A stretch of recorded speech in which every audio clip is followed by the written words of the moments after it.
I think about a student, Jack. Jack loved gaming. Jack was on the spectrum. Jack did not really socialize all that much. But his freshman year at Barnegat, he got involved with eSports. Not actually as a competitor, but as a broadcaster. Jack came out of his shell, and not only did he broadcast every season for Barnegat, he also broadcasted for us at a state level. To hear from Jack in his own words and to hear from his family the impact that we've made on him. He became the voice of Garden State eSports for the 4 years he was with us. In the world of technology, heroes are everywhere. They're overcoming disruption, delivering sustainable outcomes, and fearlessly forging the future to solve what's next. Join me, Ed McNamara, as we meet the people and businesses driving change in our constantly disruptive world. This is Innovation Heroes, a podcast brought to you by SHI. In the last decade, esports has gone from a basement hobby to a billion-dollar industry. But today's story isn't just about gaming. It's about what happens when IT leaders have to choose between safety and innovation, and how the biggest obstacles to transformation often come from inside our own departments. I'm Ed McNamara, and today we're exploring a movement that started with borrowed laptops during COVID and became New Jersey's first new varsity activity in 20 years. I sat down with Chris Aviles of Garden State eSports to hear about this amazing story. But before we get to Chris, I want to bring in SHI's own Jeff Prudente. Jeff is SHI's mobility manager for Intel and Windows devices, and he was there from the very beginning of New Jersey's esports explosion. Jeff, welcome. Thanks for having me, Ed. Jeff, set the scene for us. Who is Chris Aviles, and when did you start working with him? So, Chris Aviles is really a pioneer of the esports space in New Jersey in a ton of different ways. Around COVID, we were looking for activities for kids to do to, get back involved with social distancing and the like. And that's really where we saw the explosion of esports. And that's really where you enter Chris Aviles as the head of Garden State eSports. He was doing this, like you said, on borrowed laptops, doing stats on an Excel sheet, really running it out of his basement for the love of the game. And in a lot of ways, what we were doing on the esports team at SHI was we weren't getting paid extra. We were just doing it because we saw the vision of this is really benefiting kids.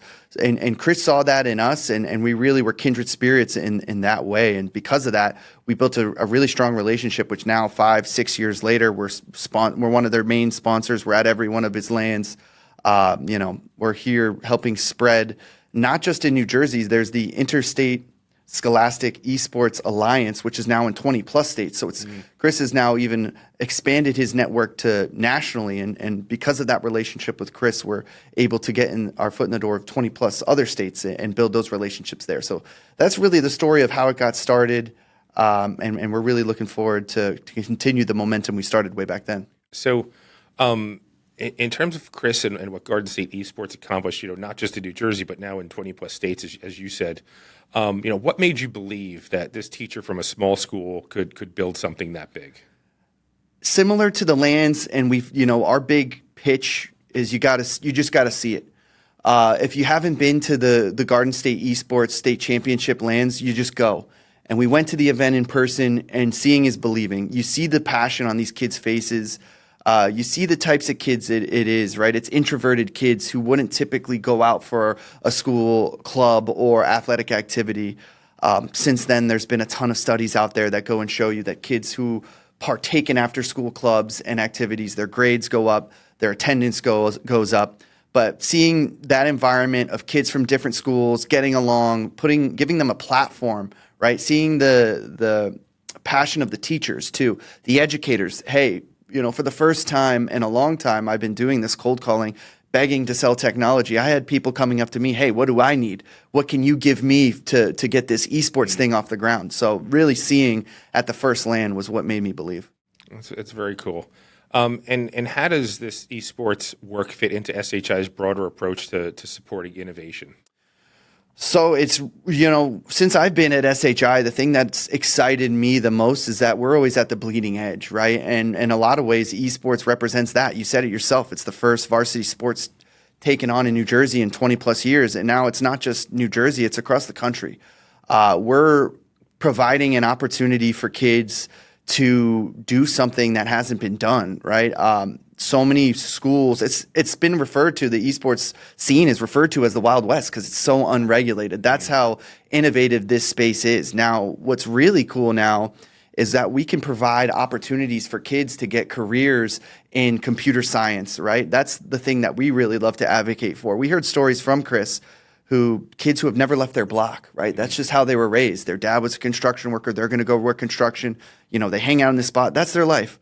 Well, now through esports, hey, I'm learning a coding class. I'm learning how to code for an esport, gaming that I love. Oh, now I can, chase computer science in school and chase a career via that and open up doors that these kids never really saw. So that's the innovation, right? That we're not just seeing from the SHI perspective, that we're giving to kids that wouldn't have seen this innovation for themselves. So thanks, Jeff, for setting that context. Now let's hear directly from Chris Aviles about how he built this movement from the ground up. We'll have Jeff back at the end and get his reaction to the story. Chris, let's start with your origin story. What led you to launch Garden State eSports, and what were those first matches like?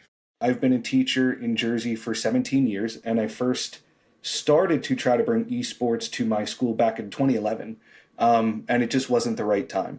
The technology wasn't there, the infrastructure when it came to the networks wasn't there, and really the understanding or willingness to try wasn't there either. I would go to my board of ed and I would explain, hey, did you know these kids can play video games competitively? Imagine the amount of kids that we can reach that are just going home on the bus because their needs aren't being met by other sports or clubs. And it was a no for, 8 years until COVID hit.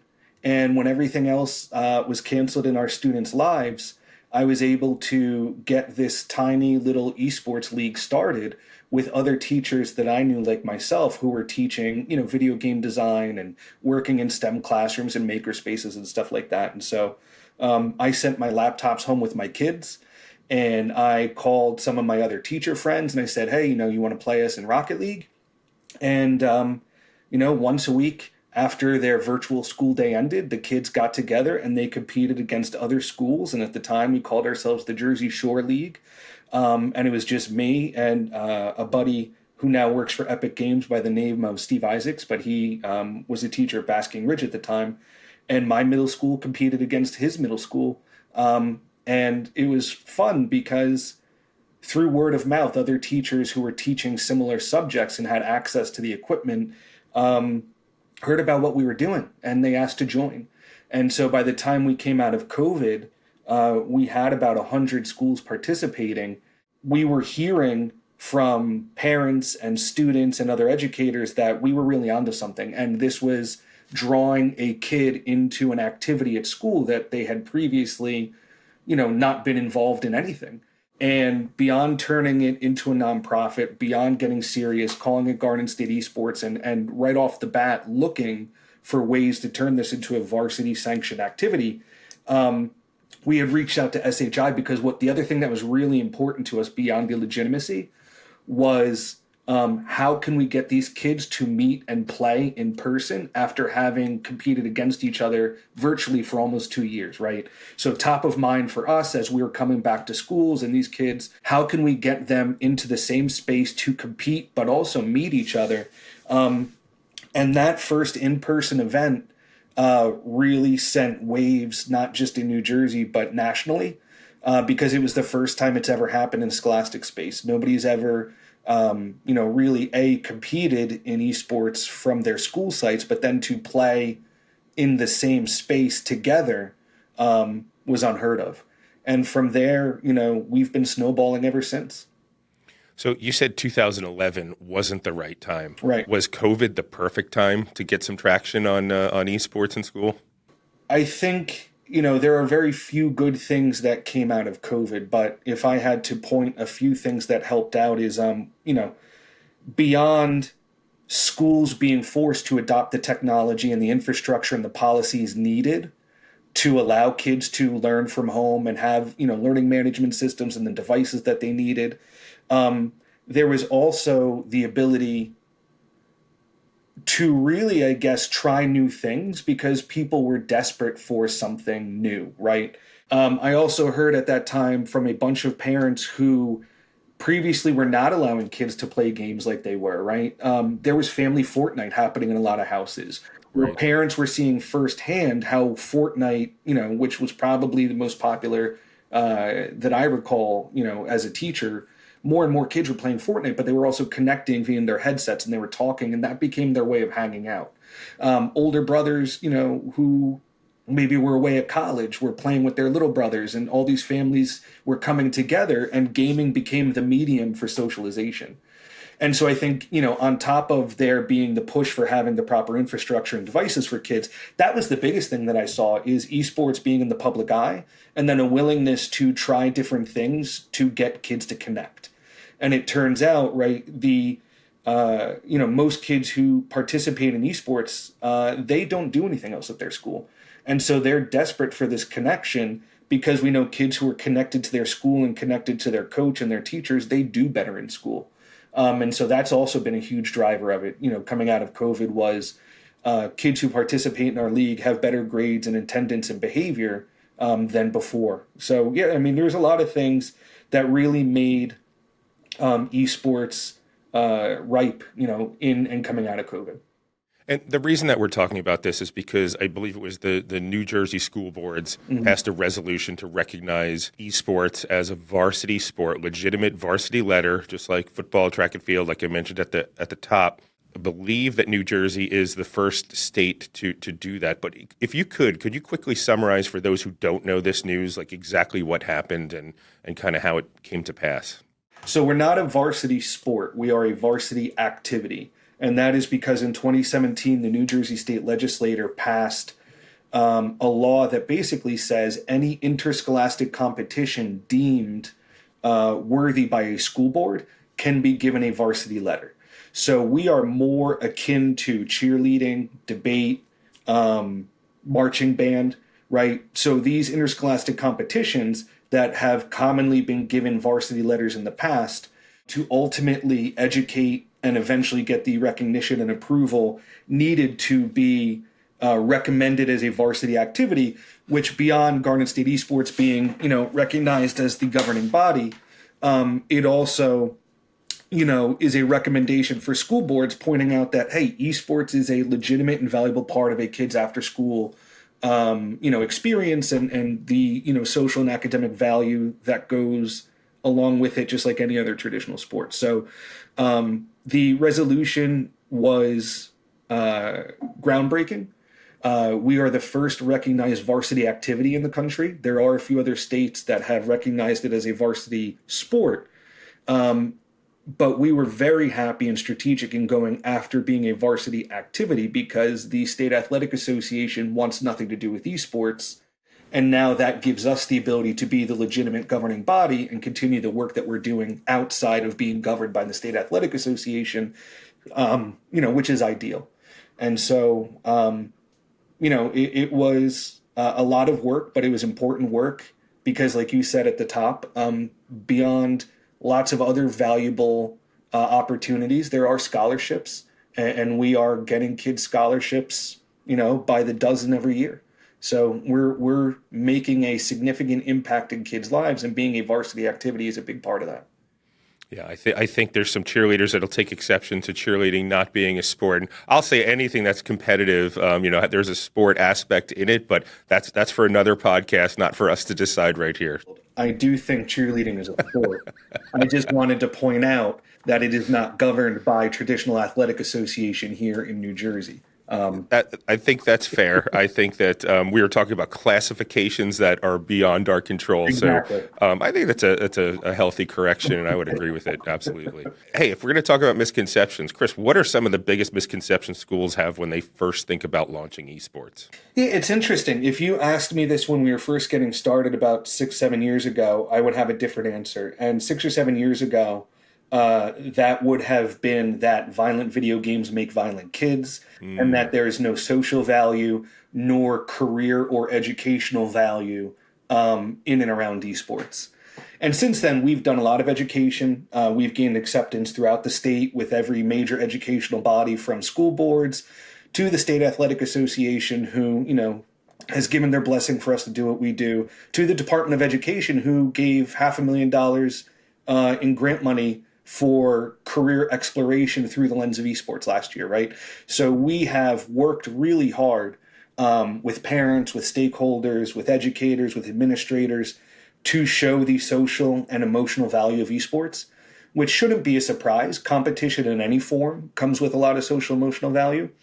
But if you asked me today, the biggest hurdle that we are currently facing, or the misconception, is unfortunately more IT departments derail esports programs in schools than any other stakeholder. And one of the things that we're fighting, especially as schools outsource IT to third parties, is an unwillingness or I guess we'll say oversimplification on opening up ports and unblocking, things in the network needed to, play these games. And so that is where we have been working really hard recently, is to make sure that those stakeholders understand that you can do this, and you can do this in a meaningful way without risking infrastructure or anything like that with your school. So a lot of the time that we're spending now is around educating IT departments and honestly arguing with third parties who are refusing, even at the school's request, to unblock or otherwise allow, what needs to happen so these kids can participate.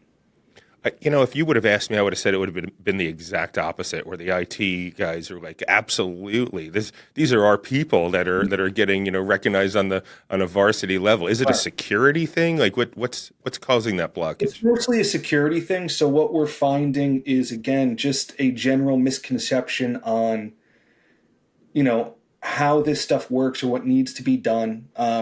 There are a lot of stakeholders who assign unnecessary risk or I guess I'll say overly dramatic possibilities, right? Networks being taken over and all that stuff. When in reality, because again, you're right in that there's a correlation between folks who are in IT or even educators and kids who enjoy STEM.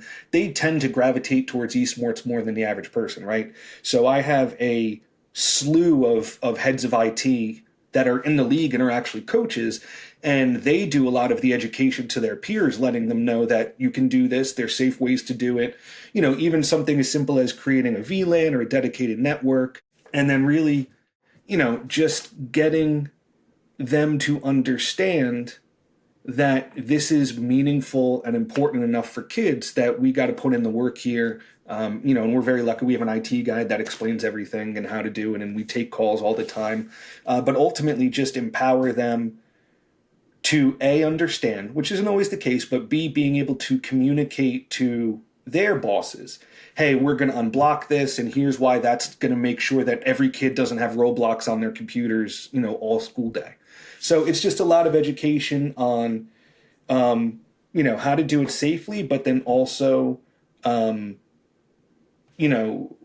it's not going to negatively impact instruction during the school day, and then even getting into the use of these accounts to play games that these kids have, data privacy and security and that kind of stuff. So, I understand often where they're coming from, but we have more than 400 programs running in the state, and we've had zero IT issues. Wow. So there is a safe and effective way to do this, and we're happy to work with every school and third-party vendor to make that happen. It's just sometimes they don't necessarily receive that message so well. Let's talk about what it's like to actually, attend or watch an esports event. At the college level, for whenever somebody's complained about the money and the attention given to athletics, you always hear the football coach say, "Well, if we could get 50,000 people to pay to watch people take an English exam, we would." Right? But I suspect that in the future, the esports audience is going to continue to grow, and there's been some really successful events out there, almost like arena-size events out there. What's it like to attend one of these, esports competitions, for someone who hasn't done that already? Yeah, I mean, and I'll point out too, what's interesting is the video game industry is larger than the music industry, the movie industry, and all of North American sports combined, right? And so when you get specifically into esports, when the League of Legends World Championship happens, more people tune in than tune into the Super Bowl, right? So, number one, it's global phenomenon. Number two is it's consumed a little bit differently than people historically have seen traditional sports consumed, meaning that you can watch an esports championship live, but via Twitch and VODs and replays, you can watch it at any time and you can consume it. But specifically to our league, really you got to have two flavors. During the regular season, schools compete from their home schools, right? So whether they repurpose a classroom, they go down to the library, some schools who are really doing it big actually move the equipment onto a stage. But you compete against your school from your school. There's no travel during the regular season if you don't want there to be.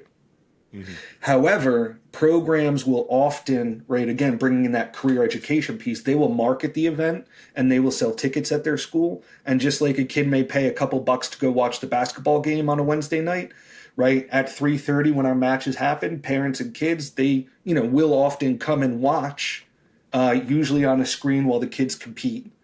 Their school and their peers compete against another school in their area.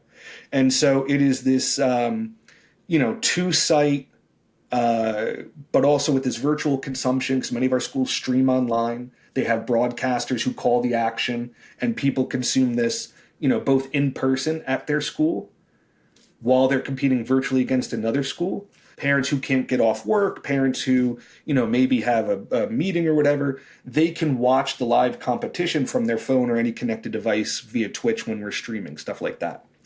Now, because we always want the heart and soul of what we do through Garden State Esports is to have kids know that there's a real person behind the screen, and we want to connect kids for a very, very important reason. And that is to get them to understand that they're part of a community and they're not alone, and the things that they love and they care about, there's other kids and adults who care and love about what they care about, right? We always play our entire championships in person. To great expense. It's not easy to bring in 100 computers and lay, 3 miles of network cable and build 3 stages for these championships.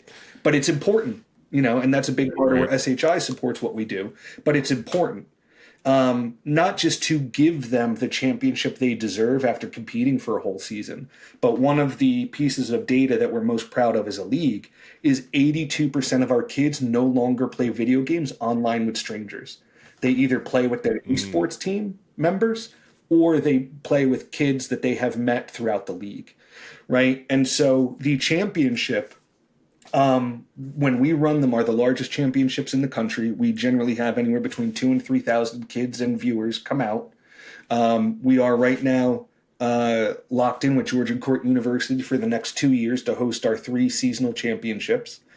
And it is part esports championship, but again, because we want kids to come out and we want them to meet these kids, and it's almost like a championship meets like a Comic-Con. We have colleges come in, so you come to our event, you can go learn about colleges in New Jersey, because again, as Garden State Esports, we want to keep Jersey kids in Jersey colleges filling Jersey jobs when they graduate. And we always make sure that it's on a college campus, because some of the earliest feedback we received is this was a kid's first visit ever to a college campus. Mm-hmm. And now all of a sudden, they can see themselves going to college because they got there, they saw these cool events, they met we also run a college league. I have 26 of the 32 colleges in New Jersey play in my college league.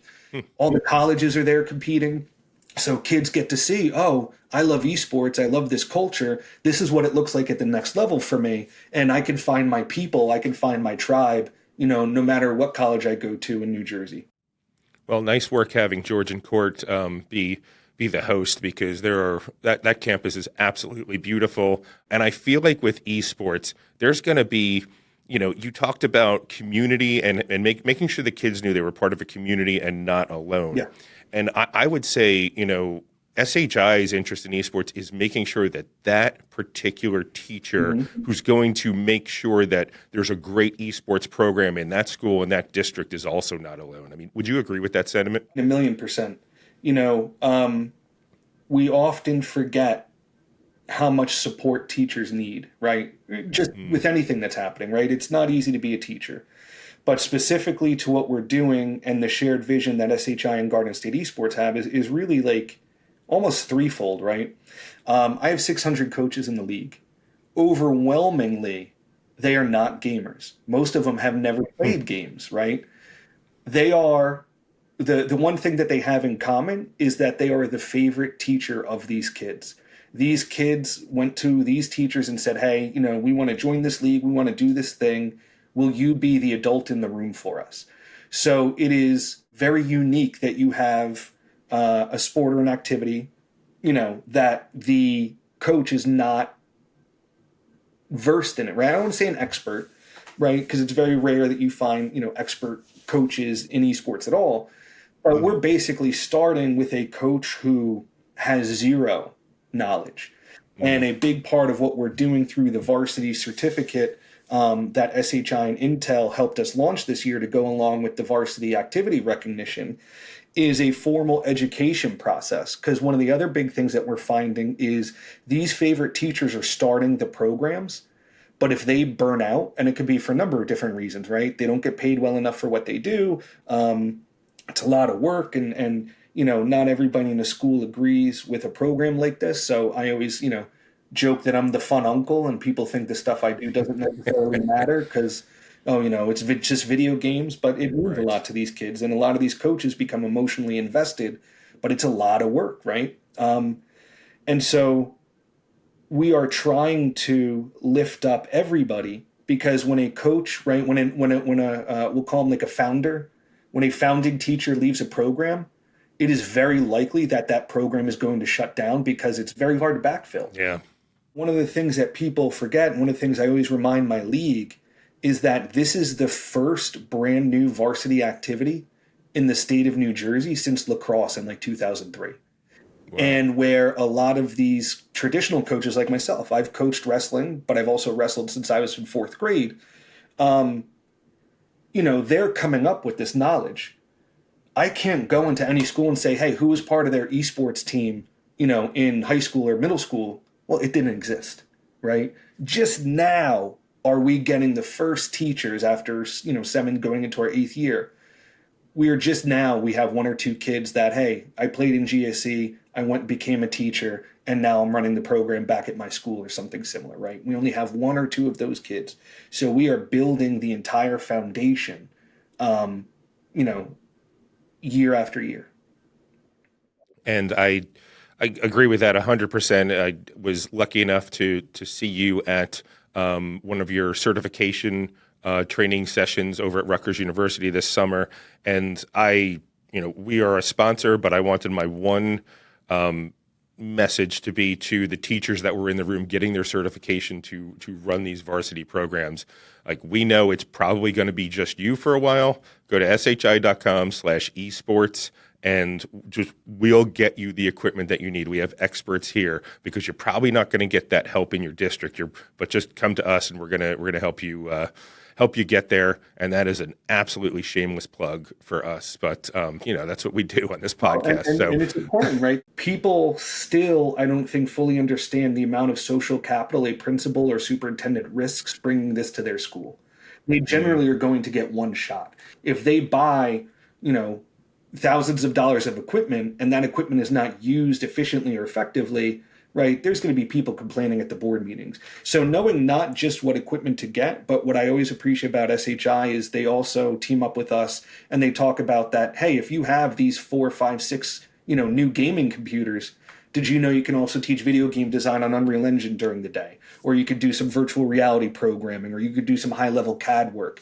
Basically, right, an investment in esports after school is an investment during STEM during the day. And my best schools and my schools that have most rigorous programs are the ones that understand that that equipment can now be used during the day. Schools using them after school for esports and getting this great inclusive opportunity for kids, right, are also realizing that they can launch a brand new engineering academy like Manasquan High School did, when they got their new devices.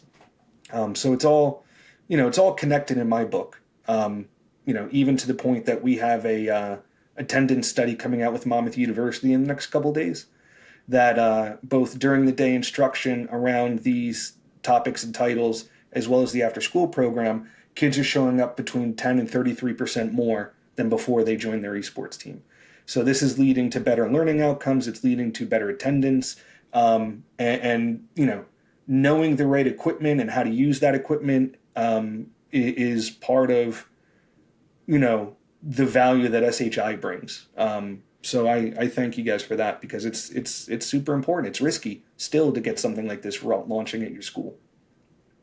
No doubt, and I think those attendance numbers, just mirror what other varsity activities as well. So that's great to hear. Is there one or two student stories that stayed with you since you have started, Garden State eSports, or even started promoting eSports, at the scholastic level? Yeah, I mean, there's a bunch, right? You can look at it from the competitive standpoint, where we had a fantastic student by the name of Tyler Sims, right? And he represents that competitive dream that both, we have at Garden State eSports, and a lot of these kids have, is Tyler Sims.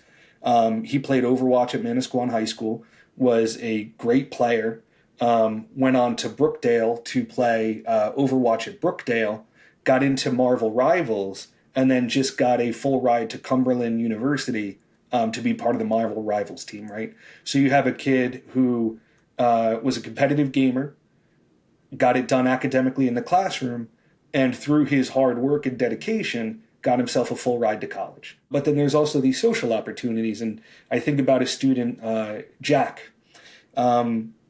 Jack loved gaming, and Jack will tell you the story, and we have a video of Jack sharing his story. But Jack was on the spectrum. Jack did not really socialize all that much, but his freshman year at Barnegat, he got involved with eSports, not actually as a competitor, but as a broadcaster. And Jack was mentored by our head of broadcasting, a professional broadcaster by the name of Bo Protroid Lamana, who lives in New Jersey and works with us and helps us mentor kids. Jack came out of his shell, and not only did he broadcast every season for Barnegat, he also broadcasted for us at a state level. And so he was calling state championships for us.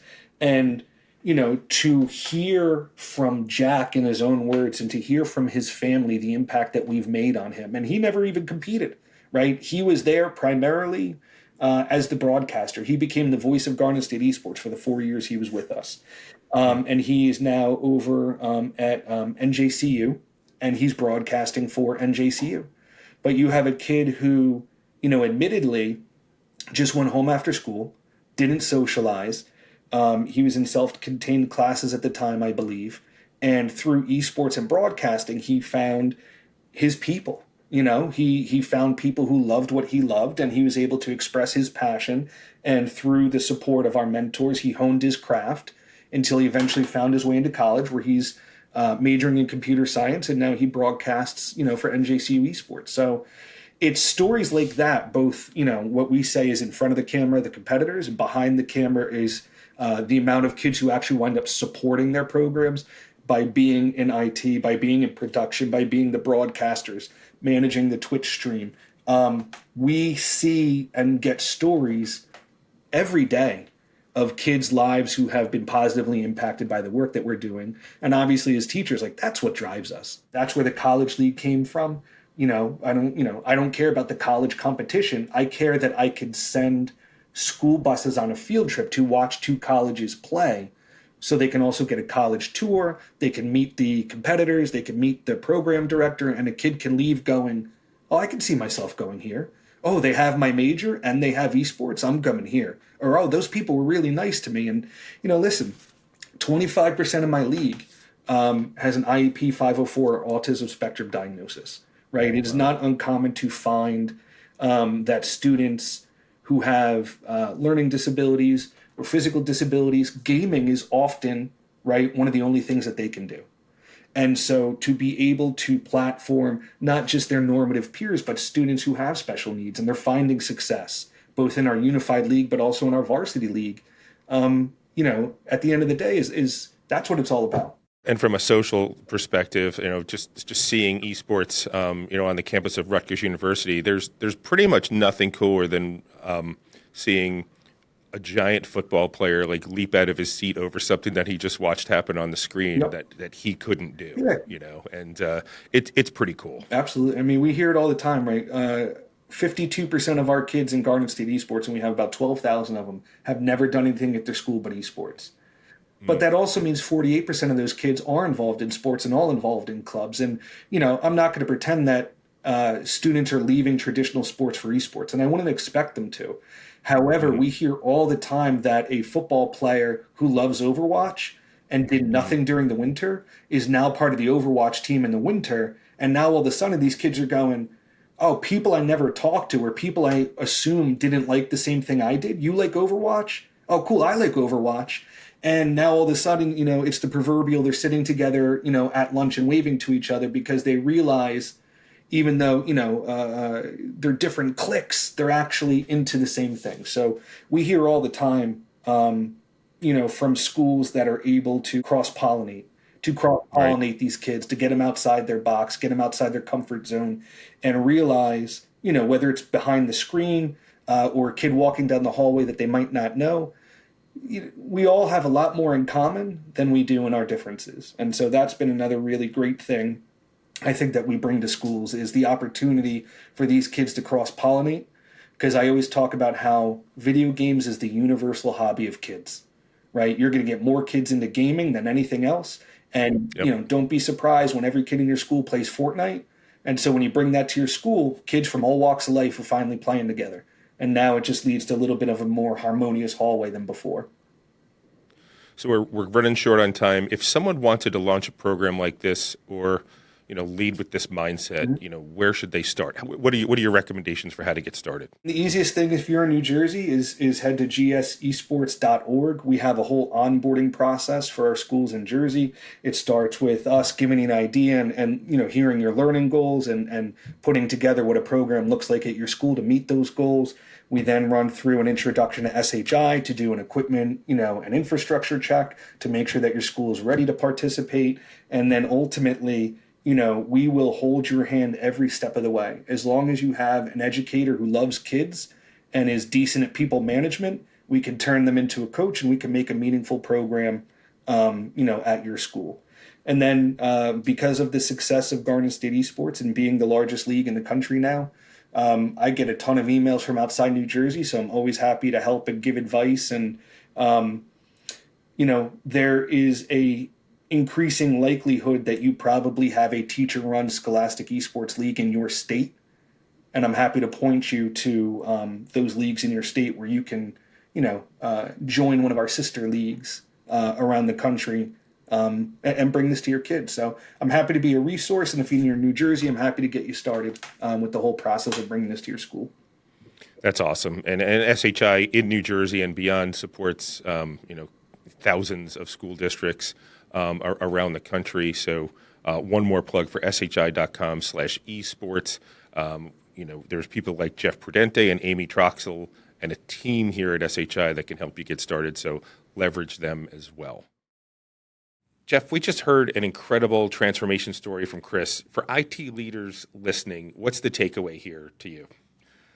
Really just to leverage SHI, right? Tag us in. We've done this a million times with a million different schools. I did a deal with a school district with 50 kids in South Dakota for 5 computers, and I treated it the same, no differently than I had with another larger opportunity for 100 workstations and $1 million plus opportunity and everything in between. Right? It's not just the hardware. It's not just the games. You brought up security earlier too. We can speak to how to whitelist, what networking equipment you need. You need the proper people to talk to get them involved. So that's really my takeaway is just involve SHI as early and often as you can. As I was talking to Chris about, in those schools and in those districts, it's probably going to be a teacher that is as passionate as you are about esports that's going to make that a successful program. How do they reach out to SHI? How do they find us so that we can help them provide the equipment and the expertise they need? The 2 main channels are going to be shi.com/esports as well as our email alias, which I'm on, esports@shi.com. All right, guys, you heard it here. That's shi.com/esports. Thanks to both Jeff and Chris for showing us that innovation often starts in the most unexpected places and is exponential from there. So what does a high school esports league have to do with IT leadership? Turns out a lot. From coach training to program rollout, This story reminds us that innovation doesn't just live in Silicon Valley or boardrooms. Sometimes it starts with a student and a switch. Huge thanks to Jeff Prudente and Chris Aviles for joining us. And if you enjoyed this episode, don't forget to subscribe, rate, and share Innovation Heroes wherever you get your podcasts.